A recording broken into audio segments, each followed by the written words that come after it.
నమస్తే, welcome to our channel. నేను Aditya. AP BJP అధ్యక్షురాలైనటువంటి పురంధేశ్వరిని ఆ స్థానం నుంచి తప్పించి ఇప్పుడు ఆ స్థానాన్ని మరొకరికి కట్టబెట్టబోతున్నారంటే ఒక వార్త అయితే సోషల్ మీడియా వేదికగా చాలా బలంగా వినిపిస్తుంది. అది కూడా నల్లారి కిరణ్ కుమార్ పేరైతే చాలా ఎక్కువగా వినిపిస్తుంది. మరి ఇదంతా కేవలం రెడ్డి సామాజిక వర్గాన్ని ఆకర్షించే పనిలో భాగంగా చేస్తున్నట్టు కొన్ని వార్తలు అయితే బలంగా వినిపిస్తున్నాయి. మరి ఈ అంశం గురించి తెలుసుకునే ప్రయత్నం చేద్దాం. సో ప్రస్తుతానికి మనతో పాటు స్టూడియోలో ఉండే ప్రముఖ senior journalist and political analyst Jagdev గారు సార్ని అడిగి తెలుసుకున్నారు. సార్ నమస్కారం. సార్ నమస్తే. ఏపీ బీజేపీ అధ్యక్షురాలుగా ఉన్నటువంటి పురంధేశ్వరిని ఆ స్థానంలో ఉన్నటువంటి ఆవిడని తొలగించి అది వేరే వరకు కట్టబెట్టబోతున్నట్టు ఒక వార్త వినిపిస్తుంది. అది కూడా నల్లారి కిరణ్ కుమార్ పేరు ఎక్కువగా వినిపిస్తుంది. మరి నిజంగా ఇదంతా ఒక సామాజిక వర్గాన్ని ఆకర్షించడం కోసం చేసే పనిని అనుకోవచ్చా? ఇప్పుడు కూటమిలో బలమైన పార్టీ టీడీపీ, దానికి తగ్గట్టుగా పోటీ ఇచ్చేలాగా ఎన్డీఏ కూటమిలో భాగస్వామ్యం చేయడానికి చాలా ప్రయత్నాలు చేసి సఫలీకృతమైంది జనసేన, పవన్ కళ్యాణ్ గారు. సో బీజేపీ ఏవైతే 8-9 సీట్లు గెలుచుకుందో ఆ క్రెడిట్ కూడా ఈ రెండు పార్టీలు ఈ కూటమికే చెందుతుంది. ఎందుకంటే బీజేపీకి అంత ఓటింగ్ పర్సంటేజ్ లేదు. అండ్ మోర్ ఓవర్ గత 10 ఏళ్ళుగా బీజేపీ రాష్ట్రానికి చేసింది ఏమీ లేదు అనే ఒక నిట్టూర్పు అయితే ఉంది. సో ఇప్పుడు బీజేపీ ఆల్రెడీ కూటమి సహాయంతో లేదా టీడీపీ జనసేన సహాయంతో కూటమిలో భాగస్వామ్యం అయ్యి ఒక ఎంపీ 3 సీట్లు, ఒక 8-9 సీట్లు గెలుచుకోవడం జరిగింది. సో ఇదే పందా కొనసాగాలి, బీజేపీకి పట్టు అవసరము, దక్షిణాది రాష్ట్రాల్లో పట్టు పెంచుకునే దిశగా వెళ్ళాలి అని అంటే ఖచ్చితంగా ఈ కొనసాగింపు జరగాలంటే ఏమవ్వాలి? పార్టీ బలోపేతం అవ్వాలి. బలోపేతం అవ్వాలంటే అన్ని రకాలుగా బలోపేతం అవ్వాలి. ఎలాగూ మెయిన్ క్షేత్రస్థాయిలో బలంగా రావాలి అంటే ఖచ్చితంగా మరి నార్త్లో ఏ స్థాయిలో ఉంటుందో తెలియదు, కానీ మనకి సౌత్లోకి వచ్చేసరికి ఈ సామాజిక రాజకీయాలు ఎక్కువ ఉంటాయి పర్టికులర్గా. ఎస్పెషల్లీ ఇంకా తెలంగాణలో కూడా అంత ఉంటుందో ఉండదో నాకు తెలియదు, కానీ ఆంధ్రాలో మాత్రం అవి చాలా ఎక్కువ నేను అనుకోవడం కాదు, చాలా సందర్భాల్లో ప్రూవ్ అయింది కూడా. సో ఇప్పుడు ఏదైతే కూటమిలో ఈ పార్టీ పుంజుకోవడం జరుగుతుందో బీజేపీ ఇంకాస్త పుంజుకునే విధంగా 2029కి ఇంకాస్త బలంగా తయారవ్వాలనే నేపథ్యంలో ఏం చేయాలనేది పార్టీ ఒకవైపు కూటమిలో ఉంటూనే ఇండివిజువల్గా డెవలప్ అవ్వడం ఎలాగా, ఎందుకంటే నేషనల్ పార్టీ కాబట్టి దాని ప్రయత్నాలు చేస్తూనే ఉంది.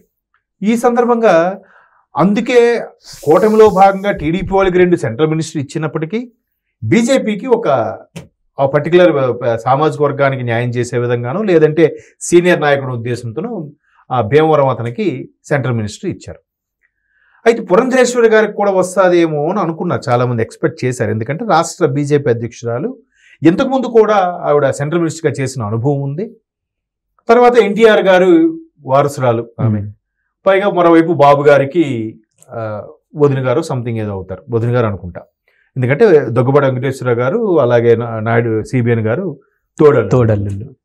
సో పురంధేశ్వరి గారు కాకుండా ఆవిడికి వేరే పదవి ఏదైనా ఇస్తే ఇది రాష్ట్ర అధ్యక్ష పదవి ఎవరికి ఇస్తే బాగుంటుందని ఒక ఆలోచన అవుతుంది. బట్ ఆవిడ సెంట్రల్ మినిస్టర్ ఇవ్వలేదు కాబట్టి ప్రస్తుతానికి ఆమెతో కొనసాగిస్తున్నారు. పర్టికులర్గా అక్కడ రాష్ట్ర రాజకీయాలని ఎక్కువగా శాసించేది రెడ్డి సామాజిక వర్గం కానీ లేదా కమ్మ సామాజిక వర్గం, ఇప్పుడు కాపు సామాజిక వర్గం కూడా బాగానే పుంజుకుంటుంది. అయితే ఈ ఒక సామాజిక వర్గాన్ని అట్రాక్ట్ చేయడానికి ఉద్దేశము, లేదా కిరణ్ కుమార్ రెడ్డి లాంటి మాజీ ముఖ్యమంత్రి బలమైన నాయకుడు, అప్పుడు తెలంగాణ ఉద్యమం సకల జన సమ్మె లాంటి పీక్గా నడుస్తున్న రోజుల్లో కూడా ఆయన ఒక విధంగా 3.5 సంవత్సరాల పాటు బలంగా నడిపించగలిగాడు. ఆయన అంటే ఎన్నో హర్డిల్స్ విధంగా నడిపించాడని చెప్పాలి. ఎందుకంటే అందరూ ఆయనకన్నా సీనియర్స్, మంత్రులందరూ ఈయన మాట వినేవారు కాదు. మంత్రులు ఎవరు ఏమనంటే అధిష్టానం నుంచి కవర్లో పేరు వచ్చిన ముఖ్యమంత్రిగానే ట్రీట్ చేసేవారు తప్ప ఈయనకి అంత ప్రాధాన్యత ఉండేది కాదు. సో అయినప్పటికీ 3.5 సంవత్సరాలు నడిపించాడు.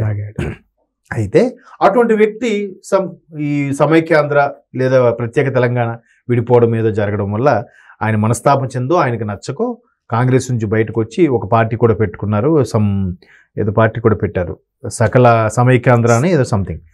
ఆ తర్వాత కొన్నాళ్ళకి బీజేపీలోకి చేరారు. బీజేపీలో ఉంటూనే పెద్దగా ఇది అవ్వలేదు, కానీ ఆయన మార్క్ మాత్రం ఎప్పటికక్కడ చూపించుండేవాడు. సో మొన్న రాజంపేట నుంచి నిలబడినప్పుడు కూడా గెలుపు సాధ్యం కాలేదు. బాబు గారు లాంటి వ్యక్తులతోని అందరితో కూడా సఖ్యంగా ఉన్న నేపథ్యం, రెడ్డి సామాజిక వర్గం ఉన్న నేపథ్యం సందర్భంగా ఈయనకిస్తే ఎలా ఉంటుందని అధిష్టానం సమాలోచనలు చేస్తుందట. ఎందుకంటే రెడ్డి సామాజిక వర్గం చెందిన వ్యక్తి కాబట్టి ఈయనకి సీనియర్గా మాజీ ముఖ్యమంత్రిగా ఉన్న నేపథ్యంలో ఇస్తే బాగుంటుందన్న ఆలోచన. అయితే ఇక్కడ బీజేపీ వాళ్ళ ప్లాన్ ఏంటట అంటే నాకు ఐడియా ఉన్న ఇన్ఫర్మేషన్ ప్రకారం ఇప్పుడు వైసీపీ కూడా ప్రత్యేకంగా రెడ్డి సామాజిక వర్గానికి పెద్దపీట వేసే పార్టీ. సో అక్కడ ఒక్కొక్కరుగా పార్టీకి దూరం అవుతున్నారు.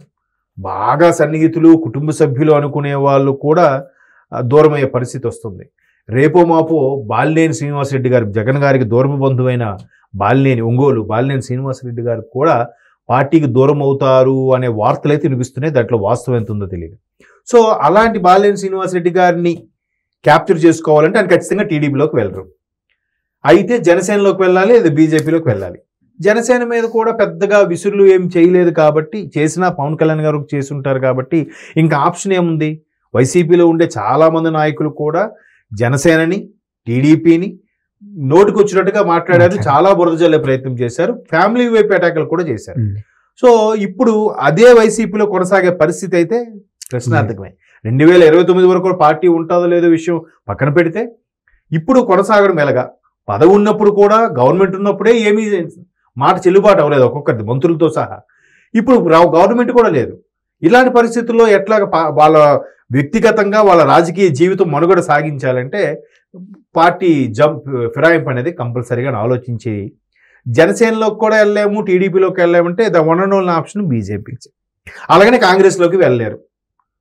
కాంగ్రెస్ కూడా ఇంకా చిన్న స్థాయిలో ఇప్పుడు బతికి బట్టగొడుతున్న పరిస్థితిలో ఉంది ఒక విధంగా చెప్పాలంటే, బికాస్ ఆఫ్ షర్మిలా గారు. సో షర్మిలా గారి దగ్గరికి వెళ్తే ఇక్కడ జగన్మోహన్ రెడ్డి గారు షర్మిలా గారితో మళ్ళీ అధిక విభేదాలు వస్తాయని ఆలోచించి, ఎందుకులే వచ్చిన ఈ కుటుంబ వ్యవహారాలను ఆలోచించి బాలినేని లాంటి వాళ్ళు కూడా ఇటు కిరణ్ కుమార్ రెడ్డి గారి బీజేపీ వైపు ఉంటే, రెడ్డి సామాజిక వర్గం అనే దృక్పథంతో ఇటు వచ్చే అవకాశాలు ఉన్నాయి. ఆటోమేటిక్గా ఆ ఫీల్ ఉంటుంది కదా. సో కిరణ్ కుమార్ రెడ్డి గారికి ఇస్తే కొంచెం బండి పట్టాలు ఎక్కొచ్చు, బీజేపీలో చేరికలు ఏర్పడతాయి. ఎందుకంటే ఒకవేళ మనకు రాష్ట్రంలో రేపు పొద్దున పార్టీ లేకపోయినా ఇది సెంట్రల్ పార్టీ, నేషనల్లో ఒక పేరు పలుకుబడి ఉంటుంది, మనకు కొంచెం అండగా కూడా ఉంటుందన్న ఆలోచనతో ఈ ప్రాంతీయ పార్టీ కాకుండా, ప్రాంతీయ పార్టీలకు ఎలాగో వెళ్ళలేము కాబట్టి నేషనల్ పార్టీని బీజేపీ అంటూ ఉంటే బాగుంటుందని ఉద్దేశంతో అందులోకి చేరే అవకాశాలు ఉన్నాయి. ఇదే అవకాశాన్ని ఒడిసిపట్టుకోవడానికి బీజేపీ పెద్దలు కిరణ్ కుమార్ రెడ్డి గారిని రాష్ట్ర అధ్యక్షులుగా చేసే ఆలోచనలు చేస్తున్నారంట. చూద్దాం మరి ఈయన యాక్సెప్ట్ చేయాలి, అధిష్టానం కూడా ఆయన మీరే పగ్గాలు చేపట్టాలని ఆదేశాలు జారీ చేయాలి. మేబీ కిరణ్ కుమార్ రెడ్డి గారు కూడా ఆ సామర్థ్యం ఉందని అనుకుంటున్నాను. ఎందుకంటే అందరిలాగా ఊరికే బుర్ర జల్లేసి నోరుంది కదా నోటుకు వచ్చినట్టు పడిపోయేట్లా వ్యక్తి కాదు, చాలా హుందాగా ఇంట్లుగా ఉంటాడు కాబట్టి మేబీ అవకాశాలు బాగుండొచ్చు అని అనుకుంటున్నారు. చూద్దాం, ఒకవేళ అలాగానే జరిగితే మరి పొందరేశ్వర గారికి కూడా ఏదో ఒక పదవి ఇవ్వాలిగా, ఇచ్చిన తర్వాత ఇది తప్పించాలి అప్పుడు బీజేపీ ప్రిన్సిపల్స్ ప్రకారం. చూద్దాం మరి రానున్న రోజుల్లో ఏం జరుగుతుందని.